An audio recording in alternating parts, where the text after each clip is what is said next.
Et on va demander des explications à un expert. Bonsoir Gilles Belaïch et merci à vous, président du groupe Financial. Alors les banques centrales, on l'a vu tout à l'heure, qui volent à la rescousse du système financier, 50 milliards de francs suisses quand même pour Crédit Suisse.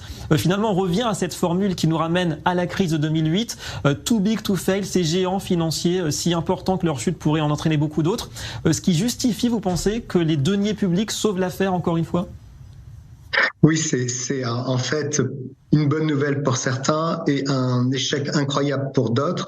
C'est qu'aujourd'hui, c'est encore des fonds publics qui viennent à la rescousse, en l'occurrence du Crédit Suisse, et c'est le fonds de garantie suisse, la FINMA et le BNS qui viennent apporter un concours qui n'est rien d'autre qu'un prêt, mais un prêt avec très peu de garantie, alors qu'au final, ça ne représente qu'un échec des investisseurs privés et des deux actionnaires de référence qui font en sorte qu'aujourd'hui, cette banque qui fait partie du top 30 mondial des banques, c'est dire, juste derrière le UBS en Suisse, ne peut pas représenter un risque de faillite. Il y a trop d'enjeux, pas que pour la Suisse, mais pour l'Europe et donc indirectement pour le monde. Effectivement, échec du privé, c'est vraiment la formule.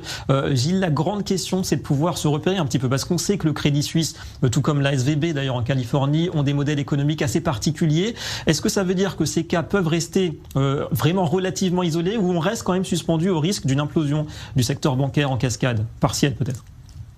Alors sur le plan purement sectoriel, comme vous le précisiez, SVB c'est la banque des startups, c'est un marché dans lequel il y a très peu de marge et beaucoup de risques. Et le Crédit Suisse s'est positionné sur la banque de gestion de fortune et d'actifs et de family office. Ils étaient sur un marché très haut de gamme et qui bien sûr avec les difficultés économiques qu'il y a eu tendance à se restreindre. Et ils n'ont pas su faire maigrir suffisamment les effectifs et les moyens de cette banque qui ont toujours été gigantesques. Ça a toujours eu un effet de fortune incroyable. Et aujourd'hui, c'est cette annonce de 7,5 milliards de pertes sur l'année qui ont généré ces inquiétudes. Et donc, le désinvestissement de l'actionnaire de référence, la Saudi Bank National, et également le deuxième actionnaire de référence américain. Et dans la réalité des choses, c'est comme une grande locomotive qui sait qu'il va devoir s'arrêter, mais il y a un temps d'inertie qui fait en sorte que c'est beaucoup trop tard pour réagir, alors que ça fait déjà plus de 2 ans qu'on sentait les difficultés arriver. C'est vraiment des fautes de gestion. Effectivement, certains craignent une possibilité de consolidation du marché, des gros qui pourraient manger les plus petits. Merci beaucoup Gilles Belaïch pour cette analyse en direct dans notre journal ce soir.